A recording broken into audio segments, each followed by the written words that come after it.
Hello, YouTube subscribers. So I am getting ready to share a episode, I guess you could say a series, kind of like a book club with you. So the next couple of episodes, we're going to create kind of like the characteristics of women in the Bible, but we're going to be going over this book. This book is titled Life After Betrayal by my good girl, my good friend by the name of Carla R Cannon. I'll have the link in the actual information, and you can go click on the link and go purchase her book. But with that said, I decided to go over this particular book. Right now, I'm going over Success from the Inside Out, an amazing book by Nona Jones. I always say this, that it's very important that if you want to grow and if you want to go to the next level in your life, especially if you are a pastor, if you're a leader, it's very important to read. Very important to read. I've read so many amazing books. A lot of my content and a lot of my information come from books that I have read. And one of the books, Jump, a lot of the different videos that I've done in the past have been about Steve Harvey's book, Jump, an amazing book. Finished that book in one day. And what happens when you read? Read allows you to have knowledge like no other. There's things in books that you won't even find in movie. I would rather read a movie versus the book. There's a book by the name of The Shack. I forgot who wrote the book, but there's also a movie. But the book was so much better because it's more detailed in the book.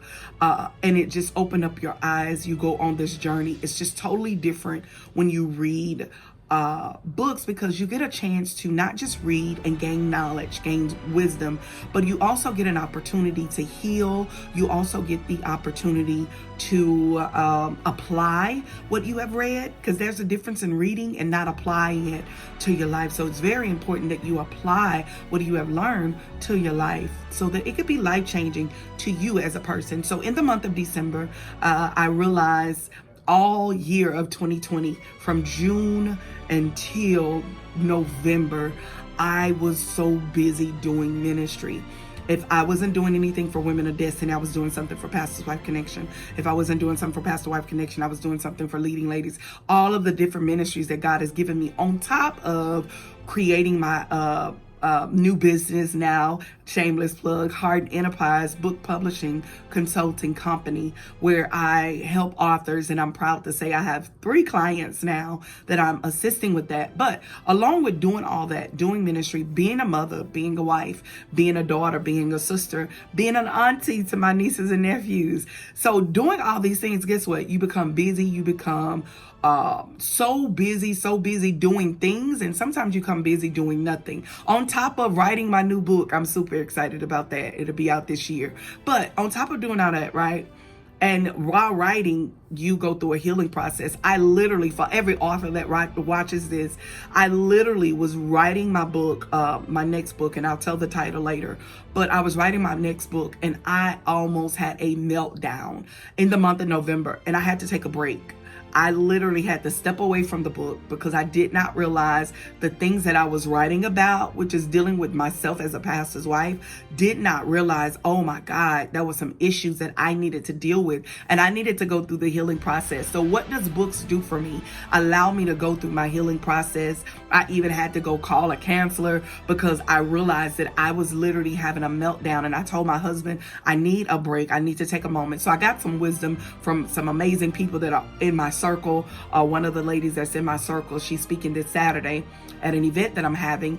But to make a long story short, to get where I'm trying to go, I took that time off in the month of December to heal properly. I had to go through the healing process. So I completed a book by Nona Jones, dealing with success from the inside out. Amazing book. Join me every Wednesday where the Women of Destiny are going over each chapter. We're on chapter 2 or 3, I think. But join us. Get the link if you need it, and email me. Join us with that. Everybody's invited, but it's a women's meeting where we're dealing with the inside out. Shameless plug again. So I also grabbed this book by Carla R Cannon, dealing with life after betrayal, how to heal, forgive, and move on. I realized I was dealing with some issues. So when she came out with this book, I was like, I gotta read this book. So I started reading the book, but I wanted to take you on the journey with me, my YouTube subscribers, on this journey with me as I'm reading her book, which is being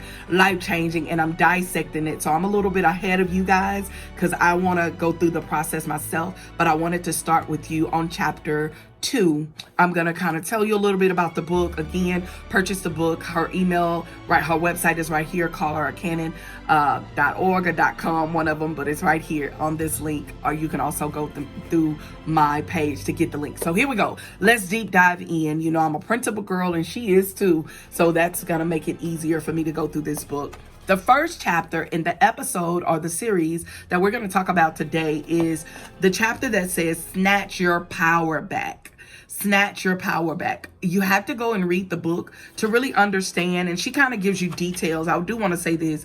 She says, as we go through our journey of life, people will do all sorts of things to us, but we must remember, just as Eve was deceived, so are they.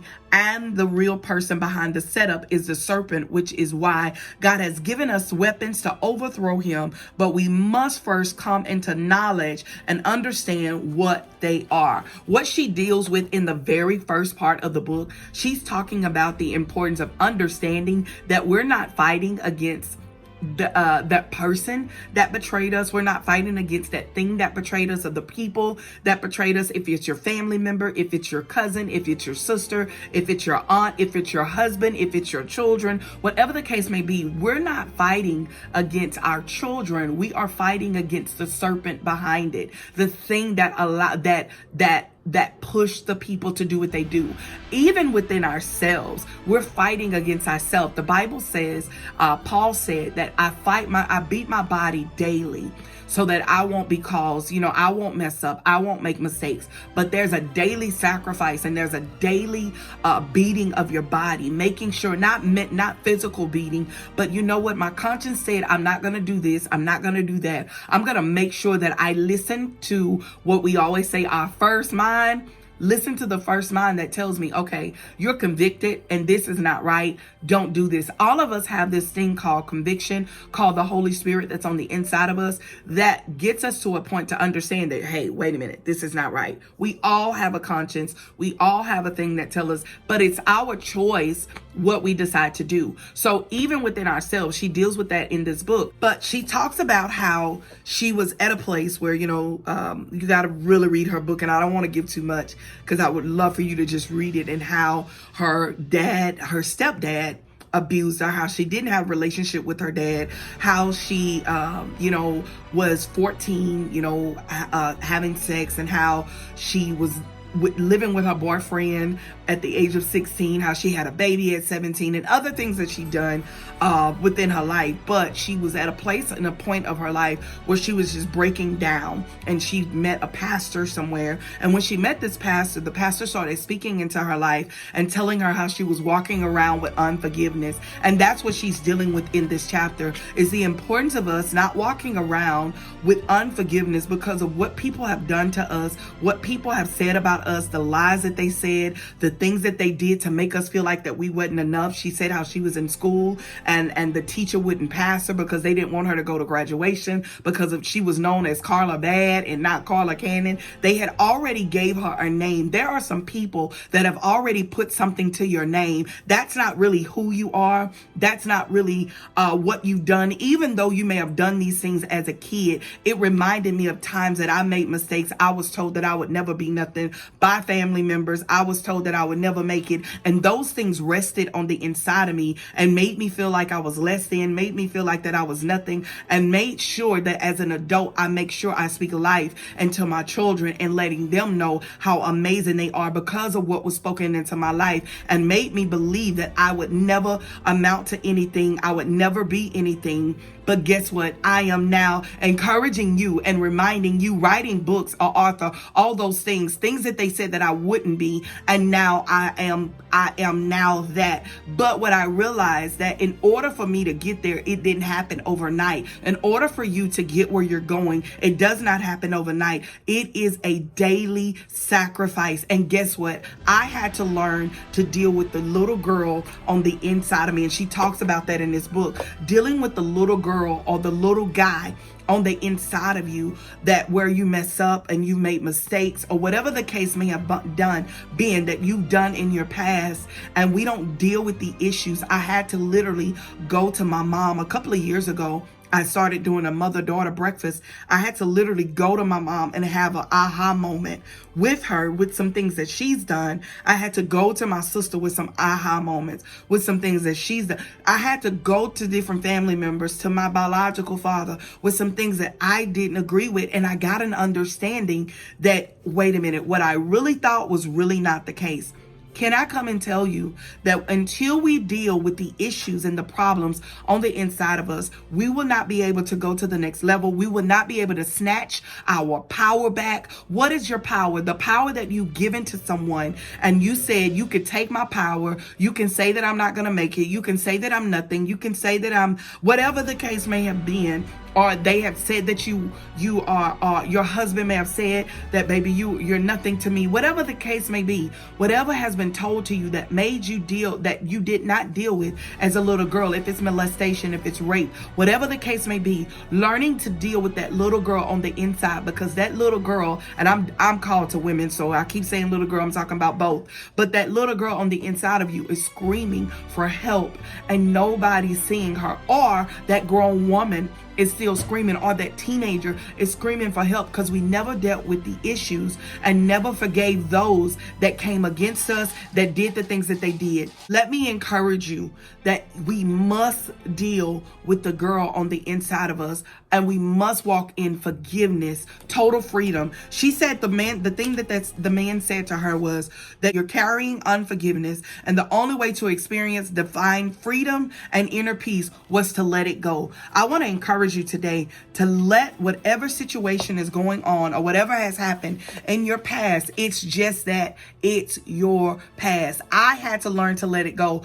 Even when I started dealing with what I'm dealing with my book, I realized I never took the time to heal properly through that. I went to different seminars with other pastor wives. I went to other situations, went to a coaching session and, went to a master class, but I had to learn to step back and say, wait a minute, if I'm gonna heal or allow this guy, this book that I'm going to do to be a healing process, I gotta go through it first. So I'm taking the time, even in my now, going through it first before I start writing this book again, because I want to make sure that I'm healing properly so that I can help others heal. But that is a part of writing. If you're an author, that is a part of writing. You gotta be able to have those moments of healing, and because it's therapeutic when you write for you. So keep writing. Don't quit.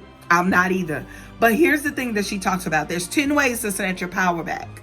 Number 1, choose to let it go. It's a choice.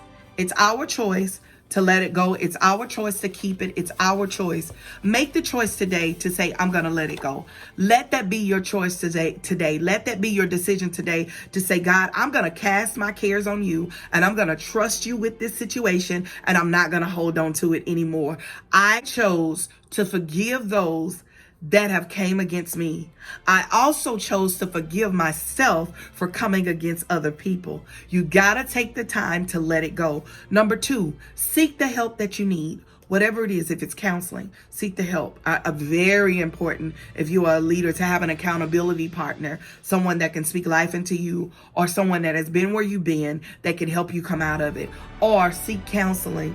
Get a spiritual counselor that can give you spiritual advice on where you're going. I'm going to always say spiritual. That could be professional. That could be a leader, your pastor, whoever. Choose someone that can speak life into you so that you can keep going. That could also be a coach, a mentor. Choose someone to speak life into your situation. Number 3, release the guilt and the shame. Let it go. You made a mistake. Let it go. You know, everything they may have said about you was true. It's okay. Let it go. We gotta learn to release the guilt and the shame.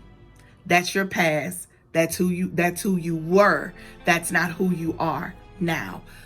There's so many things that I've done. I'm like, oh my God, I cannot believe I did that to my mom. I cannot believe, I did that to friendships. I can't believe that I was that girl, the rebellious girl in the church. Oh my goodness. I had to release that guilt, release that shame. Most of the time, people are not going to remember anyway. So release it and let it go. Something else going to happen tomorrow. I promise you. Release it and let it go. Number 4, forgive yourself. Forgive after you released it. Forgive yourself. Forgive yourself for whatever you've done. God, I forgive myself, and I'm not going to allow this to be a stronghold that's going to keep me bound and keep me stuck in this situation of not forgiving myself. Forgive yourself. Number 5, show up for yourself daily. On a daily basis. I have a planner that I write in about. Here it is. I keep it next to me. Thrive. Shout out to her. It's by Khadijah Romney. A great way to pour into myself daily. I show up for myself by writing my vision down, Habakkuk 2:2, and making it plain. But most of all, what I love about her book is that I'm able to look at my day and speak into my day and speak those affirmations into my life. Finding a way to show up for yourself daily, working out, whatever the case may be, show up for yourself. Number 6, invite God into your process completely. Invite God, allow God. I had to allow God to be a part of my process, even in my weight loss journey. God, you got to be a part of my process. I need you to take the spirit of obesity out of me. I need you to take the taste buds, God, of different things that is not right for me. God, allow me to snatch my skinny back. Come on. Whatever it is, you got to be able to invite God into your marriage, into your job, into your business, and to your children. God, I'll invite you into my situation, into my house, because I need God to speak life into every situation that's happening in my life, in my home, right? Number 7, create a positive affirmation to declare out loud daily. My affirmation is that I decree and I declare that wealth, health, and wellness lives in my house. I decree and I declare that I am victorious. I am above and not beneath. I am a winner. Not only am I a winner, but God, wealth and riches are in my house. God, money is due unto me. Money, as Carla would say, money runs after me. Come on here, something to that nature. But my children are successful. I am a mother of 3 beautiful girls that walk in wellness, that walk in wholeness, and that walks in their wealth like never before. I decree these things over my life every morning, that I am an entrepreneur that is walking by faith and believing God for every step of the way, so that clients will be unto my bosom like never before. God, I decree and I declare over Team Hard Men, whatever you want to decree, and you make those affirmations over your mind, and you speak it out loud, because you need to hear it. I write it down and then I repeat them out loud every single day, Monday through Friday. Now, Saturday and Sunday, I'm busy, but Monday through Friday, I'm speaking it out. And if I think about it Saturday, I'm going to speak it out, because it's in my belly of affirmations. It's very important that you speak affirmations in your life and watch God manifest it. Oh, when I speak affirmations, I've seen God double my affirmations. I've seen him do it like never before. Number 8, connect with an accountability partner. Have someone, especially if you're a leader, if you are a pastor, if you are a leader, a pastor's wife, or if you are a coach and you're pouring and you're pouring and you're pouring and you're pouring, you need someone to hold you accountable. My spiritual mother is my accountability, Gail Woodard. First Lady Gail Woodard. She is my accountability partner. She is the one that is not impressed with me. She does not care. What she does is pour into me when I need it. And when I call her, she will pour into me. And she's always supporting me. So I appreciate her and my Bishop L.J. Woodard, always supporting me and Bishop, keeping us in our place. And if we mess up and make mistakes, they are the ones that we go to hold us accountable. Have someone that can hold you accountable. Right now, I have our church right now. They're holding us accountable to working out, because we said in 2021 that we're going to be fighting for our lives. So we got to have somebody that's holding us accountable in different areas. in different areas of our life. So have someone that's holding you accountable. Number 9, journal your process. Oh my God, journaling is heaven for me. Journal your process. When you journal, you can go back. I have journals. And some of them I think I lost in my last house, but I have journals that from 2001 that I have been writing, and I believe that's why I ended up being an author, but have journals where I go back and I read those journals. My first journal was to my husband, that God, if this is my husband, allow him to be what you created him to be for me. And I go back and I read that every now and then, because I remember when my husband was a hot mess, and now seeing the transformation of who he is. Everybody know him as Bishop. I know him as Clyde CJ. That's who I know him as. And I remember the guy that he was. But as I go back, I'm always appreciative when I go through my process of even my healing process that I go through. I have a binder. One day I'm going to make it a journal called Dear First Lady, where I wrote down my hurt, my pain, and I go back and I read that process and that journey. Write down your journal, in your journal, your process, so that you can go back and read it and see how much you've grown through that process. I promise you, you'll forget, but when you journal, you remember, and you go back and look at that journal. I have journals all over my bookshelf that I go back and I read just to remind myself of how far I came. All right, number 10, and lastly, be patient. It takes time to break unhealthy habits and develop new ones. It takes time to break unhealthy habits and develop new ones. Take your time. This is not a race. This is a marathon. This is a life called marathon. Take your time to heal properly. Take your time to snatch your joy back. Take your time to snatch your peace back. Take your time to snatch your love back. Take your time, snatch that stuff back, because you deserve it. Your family deserve it. The people that are connected to you deserve to see the real heal you. There is a real heal you on the inside of you. It's just making sure that we're able to snatch our power back that God has given us. God said, I've given you power to tread over serpents, to tread over scorpions. I've given you that power to do that. And in order for you to do that, you got to step over that thing. So I encourage you through these 10 steps. Number 1, choose to let it all go. Number 2, seek the help that you need. 3, release the guilt and shame. 4, forgive yourself. 5, show up for yourself daily. 6, invite God into your process completely. 7, create positive affirmations to declare aloud. 8, connect with accountability partners. 9, journal your process. 10, be patient. It takes time to break unhealthy habits and to develop new ones. Take your time, go through the healing process. We're going to be going on this journey together. I'm going to be a little bit ahead of you, but we're going to be going on the journey together as we go throughout this process, to remember that there is life after betrayal, how to heal and forgive and move on.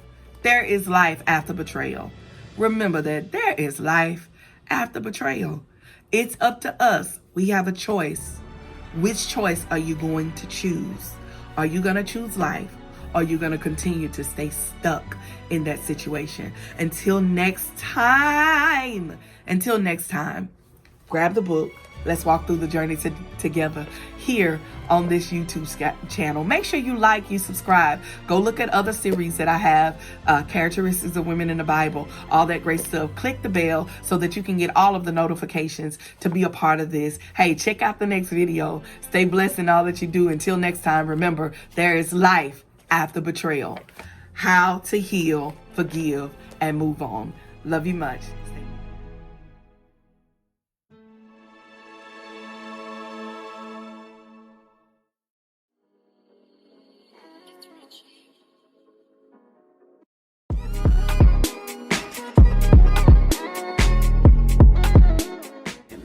Remember why you decided to be single. Remember why you decided to stay married.